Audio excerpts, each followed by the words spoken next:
you like a nice cocktail? Are you having them continuously all day, every day? No, like just because we can do something that we enjoy doesn't mean that there's any reason we would do it all the time. And at a certain point, I think what you're pointing to is that we're going to have to accept that it's really good for us to have a commute. Like we need that rumination time. We need transitions. It's not good for us to go from 30-minute meeting to 30-minute meeting.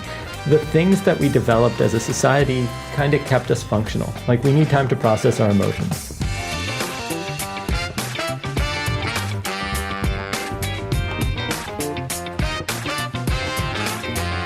Hi, friends.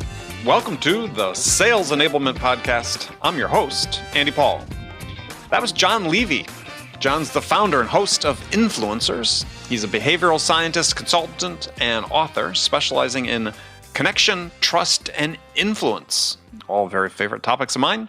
And is the author of a very interesting new book titled You're Invited, The Art and Science of Cultivating Influence. And this is what we're talking about today: connection, trust, and influence. We start with influence. What is it? What does it mean to have influence?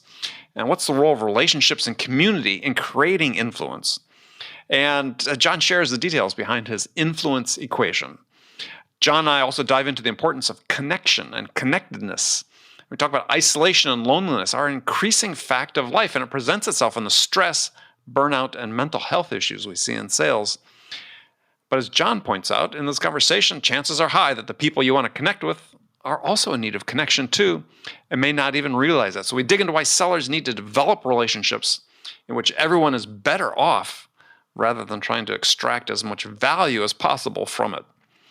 We also dig into the process of building trust and why building trust begins with finding a challenge that's big enough to require people to work together. Now think about that in the context of your sales effort. So we cover a lot of ground today. Before we get to Jon, I want to remind you to subscribe to this podcast wherever you listen to it. And if you subscribe, we'd certainly appreciate it if you could also give us your feedback about how we're doing in the form of a review. So thank you. All right, let's jump into it. Jon, welcome to the show. Oh, thanks for having me on. Are you kidding? I'm super excited. We're glad to have you. So for people who maybe don't know who you are, tell us a bit about what you do and tell us about your influence dinners. Oh, for sure. So my background is I'm a behavioral scientist, but I do research on the things that probably people find a little fun and silly. So I did what was it? Probably the largest study in history on dating. We looked at 421 million potential matches between people. We used the data from Hinge. And you know how people say opposites attract? Yeah. Total lie. Opposites never, ever attract. Never attract. Never. Not even a little. Well, even at a superficial, physical attraction level? So what we found is that down to your initials, you're more likely to date. So you are 11.3% more likely to date somebody who has the same initials as you. Really? But like literally anything that is similar is more appealing. Which NCAA conference your school was a part of when you went to college. Right. Like across the board. There was one exception, and that is we thought introverts would date introverts and extroverts would date extroverts, but they don't, because introverts never start conversations with other introverts. It's a very quiet room when they're together. Exactly. So you need at least one extrovert. When you have two, then, it's gangbusters. But that's the kind of stuff I did. I did a study on like coupon use and found weird things there. We did a study on YouTube predicting which ads will do well. It turns out nobody's good at predicting these things. Right. But probably what I'm best known for, kind of like what you pointed to, is back in my late 20s, I got really curious what actually causes people to connect, right? Mm-hmm. So, and I figured if I could figure out how to connect with the most influential people in our culture, hopefully it'll have a positive impact on my life. And so I created a secret dining experience, but I gave it the most ridiculous twist you could imagine. People aren't allowed to talk about what they do or even give their last name. And the guests have to cook dinner for me. So I'd invite 12 people at a time to my home, and they are literally cooking dinner together, and they have no idea who they're with. And then when we sit down to eat, we play a game to try to guess what everybody does. And that's when they discover they're sitting with a Nobel laureate, an 8-time Olympian, a Academy Award winner, a Grammy Award winner, celebrities, and occasional princesses, and so on. Well, so people want to know how did you, in your late 20s, no track record in this, how did you get... none. Yeah, how'd you get these people to agree to come to your house under this set of rules? What caught their interest? So I think what's interesting about this is that I engineered the experience based on how human behavior actually functions. So let's put ourselves in the shoes of really influential people. And also let me emphasize one other fact. I've done 227 of these dinners across 10 cities in 3 countries. And in that time, I've hosted over 2,000 people. The first guests weren't nearly as impressive as the later guests, right? Sure. So you might have invited me to the first dinner, but then you've got real interesting people later on. Well, I think you're being a little complimentary to yourself, but maybe. Yeah, all right. Listen, the big joke is I'm totally kidding around. You've clearly developed an expertise and status in what you do. I wouldn't make it to my own dinner. If I wasn't the host, I wouldn't be there. That's very clear. So let's actually kind of just break down human behavior a little, sure. Right? And let's kind of take into account one important thing. The more influential you are, the more status that you have, the more people are after something, right? So when we look at how to connect with people, we have to be really respectful of their social pressures, right? Connecting with your best friend's friend, pretty easy. You could just ask for an introduction. The social pressures are different. Right. Connecting with Oprah, social pressure is really high. She has layer upon layer of like people preventing you to get access. Right. And so there's kind of these 2 groups that are much easier to get a hold of. One are the community influencers, people who have an impact over a few hundred or a few thousand people. That's like a reverend, a martial arts master, or an up-and-coming musician. The level up from there are industry leaders, people who have an impact on their industry through their thought leadership, their position, or their previous success. So, these are Oprah can't walk down the street without being interrupted. Chances are you have no idea what the CMOs of the Fortune 500 look like. Right. So, but these people are constantly being bothered for basically 5 things. Everybody wants their social clout because hanging out with them gives them status. They want their time, their expertise, their access, their money, right? Like there are all these demands. So I realized if I'm going to get past that, like, let's call it defense shield that they have set up, I need to demonstrate that I'm first being generous and not trying to get something from them. And the fact is that, just to be completely transparent, 95% of the attendees that come to my dinners have no business use case for me, right? Like knowing a Nobel laureate is cool, but I'm not exactly going to release a hot Grammy Award winning album with them. Like I'm not a musician. It's not. So I focused on doing something really generous. I invited them to an opportunity to do something extraordinary, right? Which brings me to my second point, which is people who've experienced a ton, people who have achieved a lot in their life, don't need another casino-themed fundraiser to go to. They don't need another coffee with a stranger, right? When you can afford to buy your own coffee shop, you don't need free coffee. Yeah. If you're running Starbucks, you do not need somebody treating you to a cup of coffee. Right. So the question is then what would stand out? And the reason that this is important is there's a section of the brain called the SNVTA, the substantia nigra ventral tegmental area. And it's the major novelty center of the brain. And when you trigger it, it entices us to explore and understand. So I'm sure you've had this experience where somebody tells you about like some wild thing they just did. And you're like, that sounds amazing. And then you go and Google it and see if you can buy tickets or if you could participate, or you ask for an introduction, right? Because if something is novel enough, it sticks in our memory and it makes us literally go out of our way to want to engage with it. But as you say in the book, not too novel, though. Oh yeah. So like the novelty doesn't account for if it's good or bad, right? Like Right. if somebody were like, oh, there are aliens right outside the door with laser guns, you're like, that one I can avoid. I'm curious, but I'm not going to engage. Right. So yes, Andy, you're absolutely right. So the problem for most people isn't going to be on the extreme end. It's going to be even doing something mildly novel. Right. So then, so let's use the example of the dinner. At the dinner, I invited some people to something generous, right? They didn't have to pay for anything, and I give them an opportunity to do something novel, right? Yeah. It has this crazy format. And then there's this third kind of amusing characteristic that everybody thinks that influential people spend their time with other influential people. Like that's all they do. They just hang out all day. They don't get any work Right. done. They're in these exclusive clubs. Yes, constantly, just doing Right. nothing but hanging out with each other. And that's not true. Most influential people got their status from working crazy hours, which means that they're spending most of their time with their staff and their admins. And so if you can curate an environment that has other influential people, they'll go far out of their way. So, I mean, I've never been there, but have you ever gone to like Davos? Where?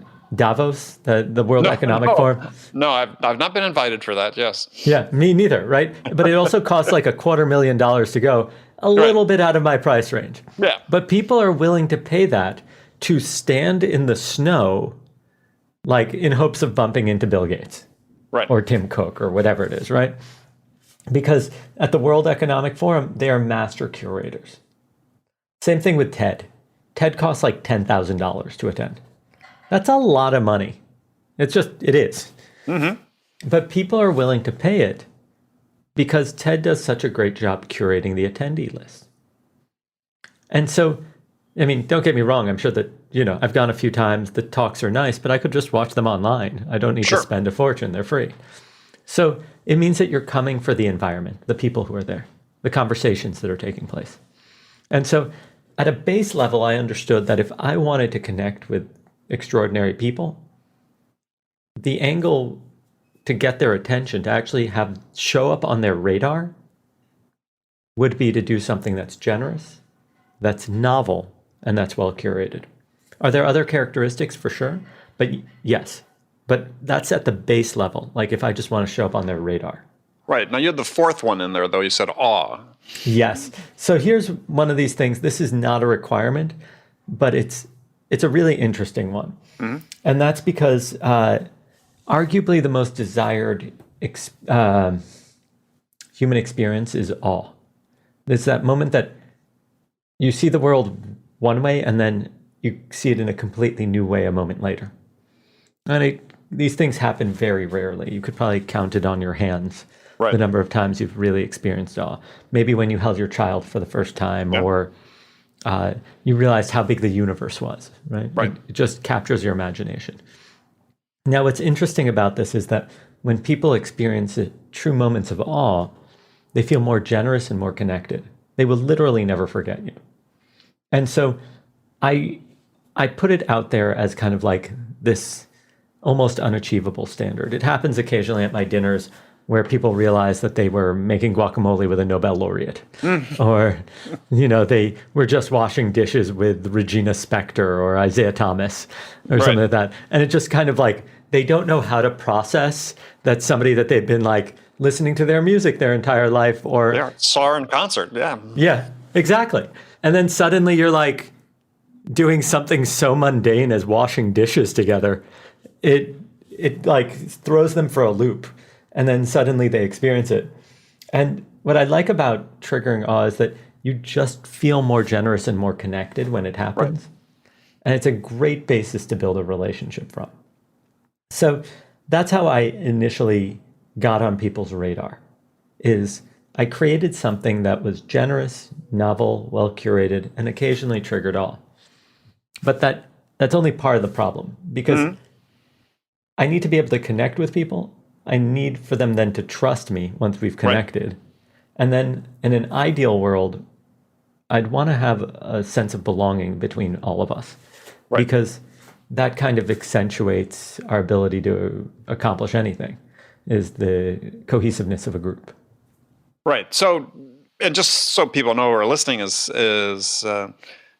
these things we're talking about here today are all contained in Jon's new book called "You're Invited: The Art and Science of Cultivating Influence." And so I went on the 4 elements you talked about in terms of capturing the attention of someone of influence, the generosity, because this is a sales audience, right? These are high-performing salespeople, and you could just substitute. The influencers in their case could be a senior executive somewhere that'd be an influencer on a purchase decision. So I just wanted to dive a little bit more into a couple points on some of those 4 ways to get the attention of influencers. Generosity. You wrote that what makes you generous is you give more of something than necessary or expected. Mm-hmm. I thought that was a great way of describing it. Because oftentimes you don't think about it in sales, people don't think in terms of generosity. I do. I'm actually using that term in a book I'm writing now because, well, this whole thing, you reference Adam Grant and the whole thing about givers and takers, and I love that book, is that, and you relate the story about givers being, there are people that give freely and give too much, and then people that give, I call them givers with an agenda, which is okay, right? Those that know where to draw the line. Mm-hmm. But it's funny. I just wonder if you had any other examples of sort of generosity when it comes to, you're talking to like a decision maker. So let's actually break down something slightly different, which is in sales, there's usually this impression of generosity, like I'm going to take you out for a corporate meal, right? Or like I'll give you a swag bag at a party. Yeah, we'll play golf. Yeah. Right. Now, most gifts aren't actually going to work because most people don't want more stuff, and we don't want it to feel transactional, right? We don't want it to feel like networking because the emotional association to networking is that we feel dirty. Yeah. We want to remember that human beings connect over interests, activities, and culture. So the potential to connect over a game of golf is actually much greater, I would argue, than over what's it called? Over dinner or something. Yeah, precisely. Yeah. And now here's what I would say in terms of generous is that if the golf game is just the two of you, that's totally fine. If you can really build a relationship and that's your personality. Mm-hmm. And if it's also at the scale, that's good for you because there's really no relationship between introversion, extroversion, and sales success. No. I think there's actually some research that suggests that the introverts are better at making more trusted relationships or something like that. Yeah, but yes, there is that. They're more likely to ask questions, yes, than pitch. Yeah. Right. So I think that when I say generous, I mean, if we're going to give somebody an experience, give an experience for the things that they actually care about, right? And what we tend to do is instead of doing that, we tend to just try to buy the relationship. I'm not going to speak on, I'm speaking in general in our society. Yeah, no, but you're right. And that just won't work very well. There's an element that I talk about in terms of building trust called the IKEA effect. Mm-hmm. It turns out that people disproportionately care about their IKEA furniture because they had to assemble it. Right. And so anything we put effort into, we care about disproportionately. So if we're going to be generous about something, like I'm going to invite you to something, I'd want an activity that actually causes us to put in joint effort. So, for example, if both of us are on the same team, it's probably even better if we're competing against each other on the golf course. Mm-hmm. Because then we're putting in joint effort into each other rather than against each other. Now, we can have healthy competition, and that's still better than just interviewing one another across a dinner table. But you could go on a hike, you could go do a painting class, you can do all these things that are going to be more novel or more interesting. One of the most interesting things I've recently come across, there's an investor in Silicon Valley who started a children's activity program. And the way it works is they'll invite all the kids of the most successful Silicon Valley investors and their parents And then they hire professional soccer players to play with the kids. So now the parents are on the sidelines. They have no social obligations to their kids. So now they're bonding with each other. And now they have direct access over a novel activity that stands out as completely different. And now they've built up status within the community as being this central hub for deals. And this is what I love about it. Is that kind of expensive? Yes, we can find a much less expensive version of that. But the person realized, here's a underserved group, which is the families, right? All these people have familial obligations, so they're not going to make time for me. Right. Instead, I'm going to produce a novel, generous, well-curated experience, and I'm going to make the activity actually for the family, not for the investor, so that the investor is free to talk to me. I thought it was so brilliant. Well, yeah, it sounds very brilliant. So the question, though, becomes, because I was, think about this and reading your book, because I think you're right on this, but it's if you're an account executive and you're trying to get in touch with the CMO of a Fortune 500 company to sell them your software, let's say. Sure. I know people listening to this, the first thing they're thinking is, well, and you'll take an extreme example. I can't invite the CMO to an art class, or to, go out and paint pottery or something. Mm-hmm. But I think you would say that that's exactly the type of thing you should do. Oh, I would absolutely say that. And here's why. First of all, if you're the CMO of a Fortune 500 company, you got there because you were at least somewhat decent at relationships. Yep. Right? These roles are so competitive. If you didn't have respect and got status and all that. So the people who are at that level totally get how to play the game. And they know that relationships matter. And if you have a reputation of bringing together interesting people, you could literally be like, we're sweeping the sidewalks of my block, and they'll show up to that, right? like, listen, if you have the right curated room, just like Davos, people will go to the least appealing place in the world to do that. Right. And the perfect example is like, listen, go dig a well for charity water. Those people have been able to pull the wealthiest people and most successful industry leaders to go to countries that are at risk, right? To go see their investments come to life. And so my first thing would be, yes, you can absolutely do that. Second, there's actually probably no better time than now to do it. And the reason I say that is that we are so isolated and so bored of all of the digital events that are currently going on that if you can do something even mildly novel where they get to meet someone new in a friendly context, they would absolutely sign up for that. Yeah. Because right now, do you know, you correct me if I'm wrong, but this has been my experience with all the pitches I get. I get invited to some 800 person WebEx to hear some speaker give a less good version of their TED Talk that comes in less clear, and then I'm isolated on the tail end, and nobody cares if I die and keel over. Right? Basically, right. It's completely absurd. Right. And so what happened was when everything went digital because of COVID, then they said, okay, we're going to take our in-person programming and put it online.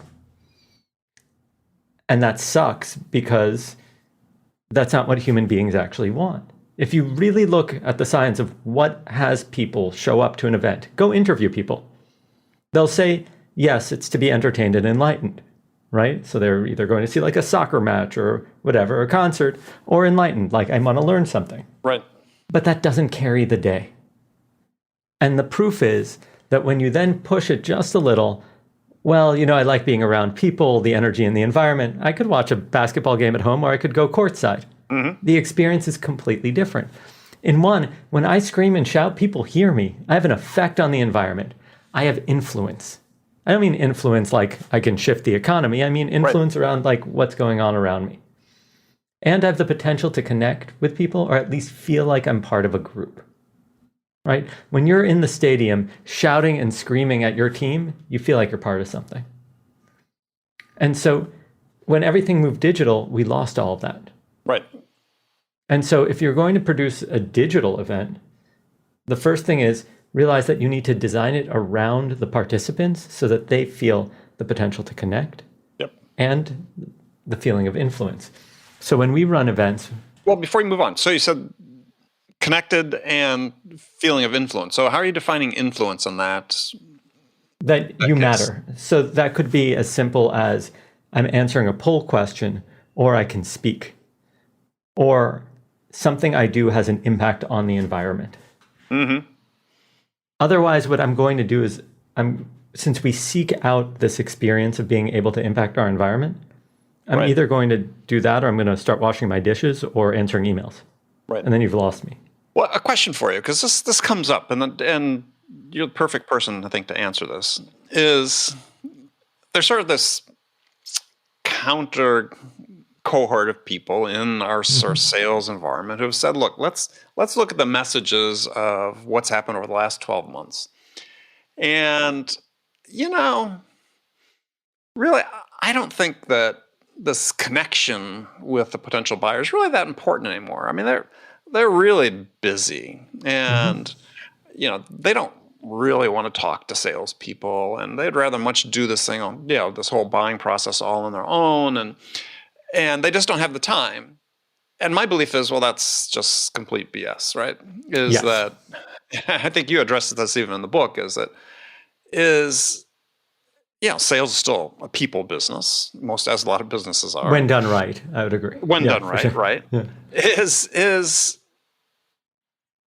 People want this connection. I think you make the comment in the book is, even though it may not be evident on the outside, is people are really wanting this connection, and there's a sense. And I think you talk about some of this data. I know Scott Galloway wrote about it in one of his recent newsletters. Is that millennials, and this is nothing about the generation itself. It's just given how they've been socialized and grown up, is they are feeling disconnected to such a large extent through the technologies we use and the lack of friends. I think you addressed specifically, and Galloway addressed it in his newsletter, is we have this generation that's isolated, and people are sort of taking the wrong lesson from this and saying, let's keep isolated, as opposed to, these people really want connection.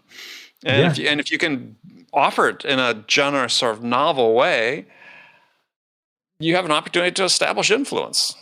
I would agree wholeheartedly. Can I share a few kind of crazy facts that I think will contextualize? So when you look at the greatest predictors of human longevity, it's not, drinking kombucha and eating kale. Could you tell my wife that, please? The biggest two by far, after genetics, which we can't currently control, are number 2 is strong social ties, so having close friends, maybe family. And number 1 is social integration, feeling like you're part of a community. Now, this is super fascinating just on its own, but when you take into account the decline of friendships in America, it's terrifying. In 1985, the average American had just about 3 friends besides family. By 2004, 19 years later, we were down to just about 2. This is before social media. It can't be blamed for this. At this point, we had, it was mostly because people were moving away and resetting their social ties, right? So like you move to a new job and you have no friends. And so this means that we are desperate for people to connect with, like we just are. Mm-hmm. And there's this impression that salespeople have, at least I think, that they're bothering people or nobody wants to talk to them. And it seems really easy to just put another Facebook ad and optimize it and all that kind of stuff. Right. But when you actually look at the science of decision making, most of it happens on an other than conscious level. It's an emotional relationship to something. And human beings are wired for human connection. We're not like certain species that can, like, I don't know, a squid or whatever it is, they can just live on their own. We survive because of our ability to connect and work together. And when we're isolated, we feel lonely, and loneliness feels like the health impact is on par with smoking a pack a day of cigarettes. Right. So to speak specifically to this idea of, do they want to talk to me or not? The answer is they absolutely do. But we need to understand what trust is made out of, I would say, to understand what kind of relationship they actually want.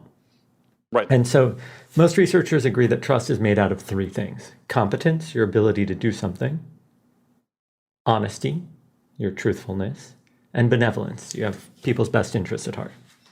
Now, competence, like, let's say, Andy, we're having a conversation and I misquote a study. You probably wouldn't go, Jon is incompetent, I can't trust him. You'd probably say, I had a long day, he got confused, and in general, he's really solid, right? But if you found out that somebody lied to you, you'd probably begin to doubt the things that they said. Right. So a breach in honesty is a bigger deal than a breach in competence, right? But there's a kind of loophole, which is if the two of us are walking down the street and I say, hey, Andy, do you mind if we stop by my friend's house really quick? I want to pick up something I left there. You say, yeah, sure, no problem. And we enter. And then 40 of your closest friends jump out and scream, surprise! It would be super weird if you turned to me and said, Jon, you just lied to me. I can't trust you anymore. Right? Like, that's super strange. They do that in the movies, by the way, but yes. Yeah. And the reason is that I did it for benevolent reasons. So it turns out that we value benevolence above honesty and honesty above competence. Now, what's interesting about this is two things. One is common practice in sales: lead with competence. The company has 99.9% uptime and blah, blah, blah, and great. And then you try to demonstrate that you're honest, but you never really think about the benevolent side. Now, when you think about it, what you actually want to do is lead with benevolence and then demonstrate honesty and competence, because benevolence is the part we value the most. And if you look at the most trusted jobs in our society, the most trusted are nurses and doctors, right? People who have fundamentally benevolent jobs, right?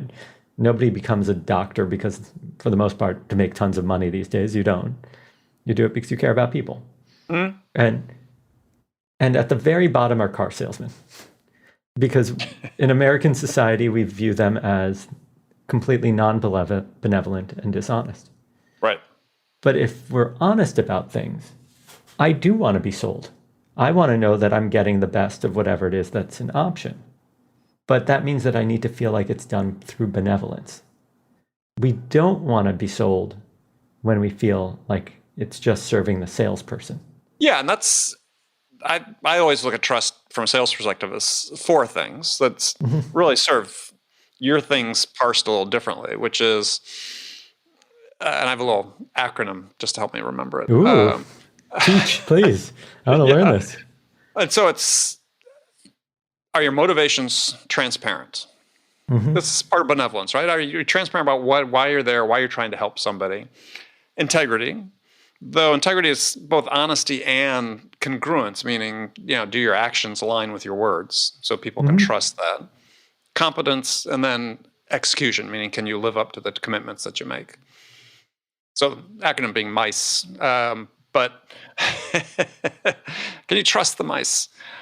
But it's very similar to yours. So we don't have the benevolences, but I think the motivations sort of overlie with that. But it's people want trust before competence, absolutely. And I think the motivations feeling, and the problem in sales, and the reasons I started the motivations part was that, similar to a car salesman, but let's say even a business-to-business salesperson says, I'm really here to help you solve this problem. And then 3 weeks later, it's the last week of the month. If I give you a 10% discount, will you sign today? And suddenly your motivations become very evident. They weren't what you talked about before. So I'm in full agreement. I think the interesting thing is then how do we do this? Or let me rephrase. The approach that I discuss in the book is really about producing a long-term opportunity for people to continuously connect with you. And I think that that's part of where the benevolence and really kicks in, because currently, if I'm a salesperson, every time I reach out to somebody, they think I'm trying to sell them something, and then they kind of probably get tired at a certain point of getting my messages or start ignoring it. if what I'm doing instead is I'm reaching out to you because I do this community thing where you can meet a lot of people. Each time I reach out, it's an opportunity for something novel, generous, and well curated. And then I'm always top of mind. So when the time comes that you do need my product, because chances are, even if I am an ideal potential customer, I might not need your product at the very moment you reach out. Right. And then how do we stay top of mind? So by doing it, taking a community approach over the long term, then a few things happen. One is I always have a reason to reach out and be top of mind. Second is the more people that you meet through me, the more you become a part of my community. Right. And one, I stay top of mind more consistently. And two, you trust me more and more. By being a connector to some degree. Yes. And because the people that you trust and have become friends with, you know through me and through the community as a whole. So it elevates my status. So this is what people are trying to do in some degree, most unsuccessfully, on LinkedIn these days. Oh, interesting. So I don't know what LinkedIn strategies people are using, but I think that the issue is that LinkedIn has a really phenomenal value proposition, right? It's a great place to find information and people with specific titles. And it might even be a good discovery process in the sense like, oh, I can't find somebody's email address, so I'll reach out through LinkedIn. And I've been able to get a hold of a few people that way. But I'm not sure how people use the platform to do something novel, right? I'm not sure how it can be used to create connections between people. I guess, you could have a chat one-on-one, maybe. I don't even know, does it have a video chat feature? It's going to come, I'm sure. But at some point.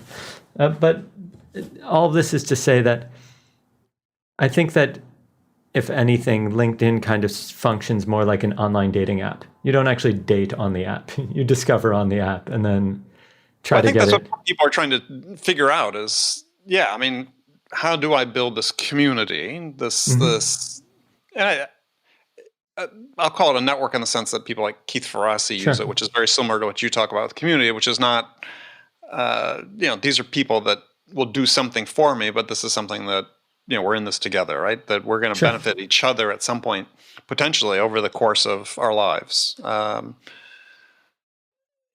are trying to. It's hard to know whether it's happening yet or not, but it certainly seems like a vehicle. But I think your point is interesting. What can you do that's novel there?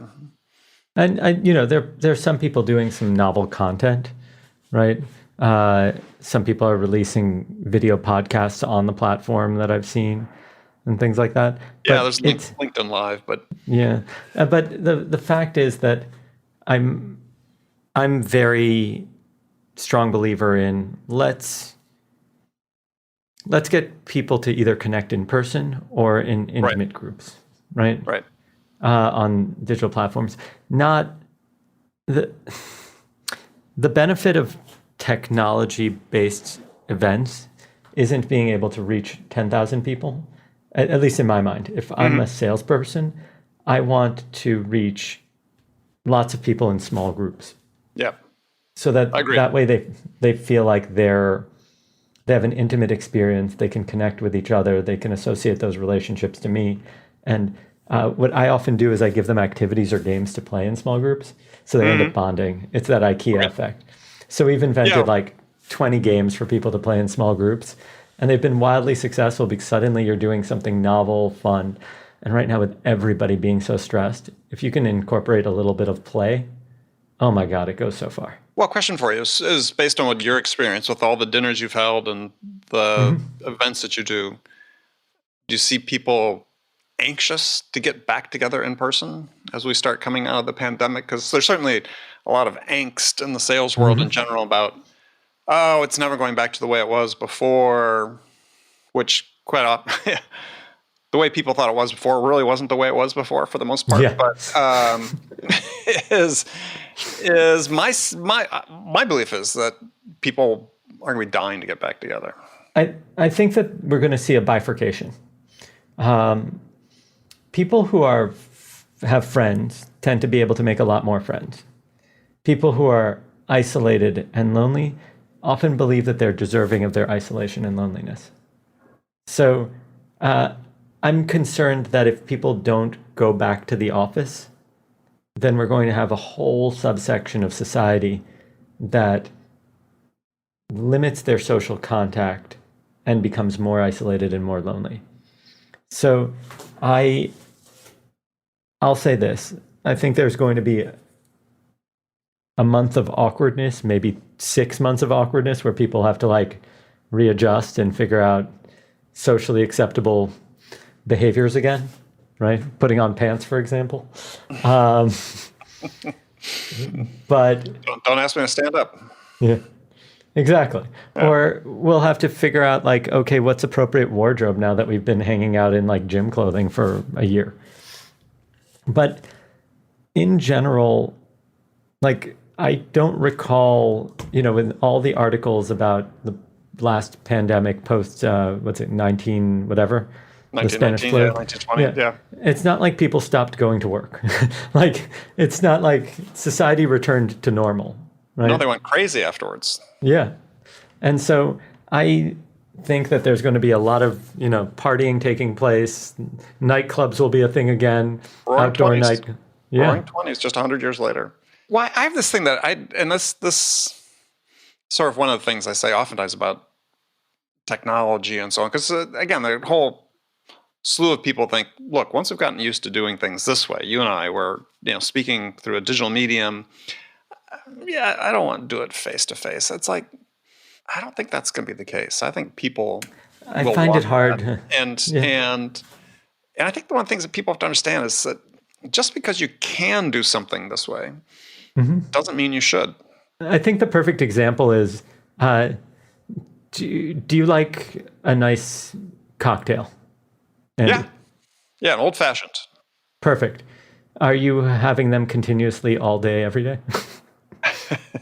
No, like just because we can do something that we enjoy doesn't mean that there's any reason we would do it all the time. Right. And at a certain point, I think what you're pointing to is that we're going to have to accept that it's really good for us to have a commute, right? Like we need that rumination time, that like we need transitions. It's not good for us to go from 30-minute meeting to 30-minute meeting. Like the things that we developed as a society kind of kept us functional. Like we need time to process our emotions. Mm-hmm. And just because I can doesn't mean I will or I should. And so it's, I think that there'll probably be a greater number of digital conference calls. I think what we'll probably see is maybe the people at Deloitte don't come into the office at GM where they're consulting or something like that. And maybe they spend more time remote or whatever it is. But I don't think that it means that people will be left isolated alone, like with nothing but a video connection tied to their eyes. Right. My point is your customers are going to want you back. If you were out traveling to see customers, it may be different, may not be as frequent. Maybe you're overdoing it. I would say in most cases, you're probably overdoing it to begin with. Mm-hmm. But there is everybody that wants to fool themselves into thinking that yes, I can get business done on Zoom. That's fine. It's not the same though. It's never going to be the same. And, if I have the opportunity, if I was competing with you on a deal and you were content just to try to do it doing Zoom, and I would say, well, I'll make the effort. I'll go see the buyer. And everybody feels safe, right? We're all vaccinated and so on. So all those anxieties out of the way. Yeah, I'd give myself a much better chance of being able to build the relationship and the connection with the person in person than that would lead to a positive outcome than I could remotely. Not that it can't be done remotely and virtually, because lots of people have done it. But it's harder to build trust. Yeah.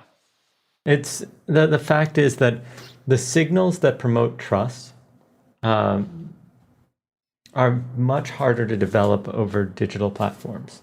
There are ways to do it, right?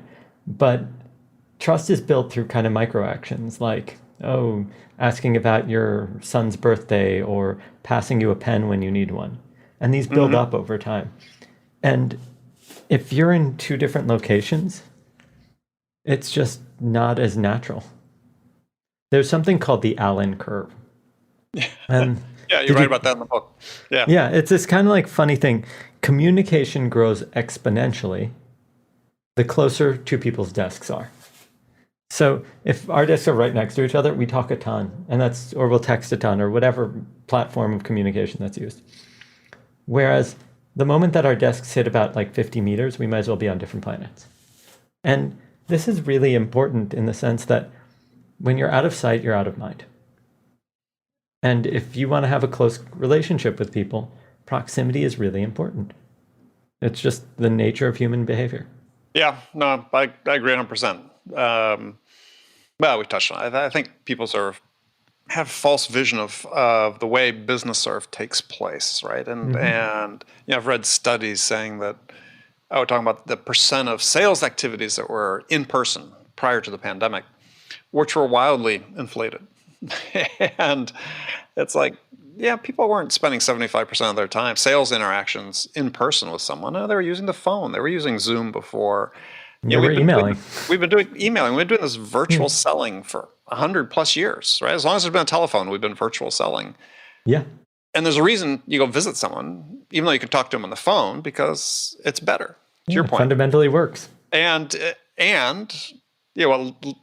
growing body of science, including an article was published at the start of the pandemic before we spent 12 months Zooming each other, saying that research has been done, I think is maybe at Rochester or somewhere, that you could actually communicate much more effectively. You can hear and listen more effectively on a phone than on a Zoom call. You can catch differences in tone and inflection, listening, just paying attention to listen to someone, than you can hear. Now, some of it may have been, just slight processing delays and so on that you get. You can't sort of mask the facial expressions and so on. But yeah, it's like people, I just think, if you want to connect, yes, you connect this way. I've built lots of connections over the last year, but I know they'd be appreciably richer if I could spend time with the person. Yeah, I agree. I think it's I'm curious how I'm going to use Zoom in the future, right?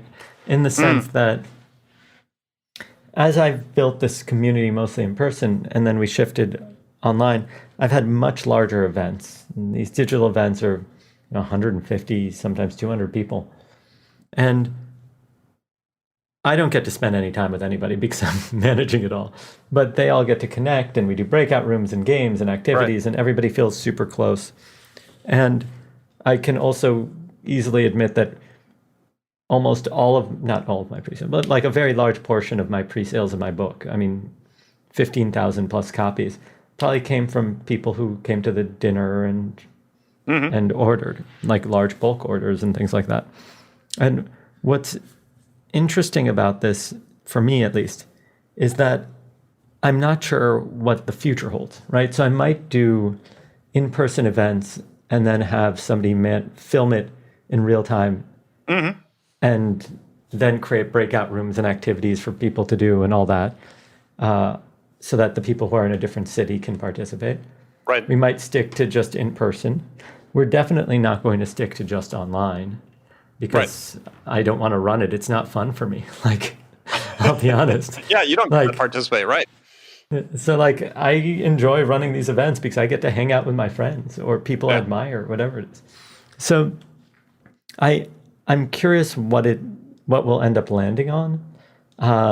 But there's, I was spending a week a month traveling New York, LA, San Francisco, Seattle, back to New York to run dinners in all those places. And it was exhausting, but I loved those relationships. Yeah. And I can't imagine trying to create those kinds of relationships over Zoom. I would have to re-engineer something so extraordinary to be able to get close to it. And I don't think I'm really good at it. And I don't think I'm that good. Well, I think I have high hopes that you'll be back in person on that stuff. So, oh yeah, the demand that I've been getting for people asking me to do stuff is been unbelievable. Yeah, literally, like I could literally invite people to stand on a street corner with me, to do whatever, and they'll show up. And well, invite me next time I'm in New York. I'll come hang out in the street corner with you. Sold. Absolutely sold. Andy, you are more than welcome to, and I'd be more than happy to buy whatever you're selling. All right. Please well, no. All right, Jon, for people that want to learn more about your book, which is just going to be coming out here shortly, Amazon, I presume? Oh, yeah, everywhere. So it's out with HarperCollins May 11th, 2021, in case you're listening to this a few months later. And it's sold at Amazon, Barnes & Noble, Books A Million, like literally any place that you can find books. There's an audio version, and the only thing we're missing is like a comic book version. So Okay. if you're an animator and want to go for it. And then if you want to get a hold of me or on social or join a clubhouse room or something, you can find me at Jon Levy TLB. That's JonLevy. T like Thomas, L like Lion, B like Boy, across Instagram, Facebook, all of the Twitter. Excellent. Yep. All right, Jon, thank you so much. It's been a lot of fun. Indeed. This has been awesome. Thank you for having me. Okay, friends, that's it for this episode. First of all, I want to thank you for taking the time to listen. As always, I'm so grateful for your support of the show, and I want to thank my guest, Jon Levy, for sharing his insights with us today. If you enjoyed this episode, please subscribe to this podcast, Sales Enablement with Andy Paul, on iTunes, Spotify, or wherever you listen to podcasts. And you can also leave us a rating or a review and let us know how we're doing. Well, we'd appreciate that. You can do all that on your phone in less than a minute as soon as this episode is over. So thank you for your help, and thank you so much for investing your time with me today. Until next time, I'm your host, Andy Paul. Good selling, everyone.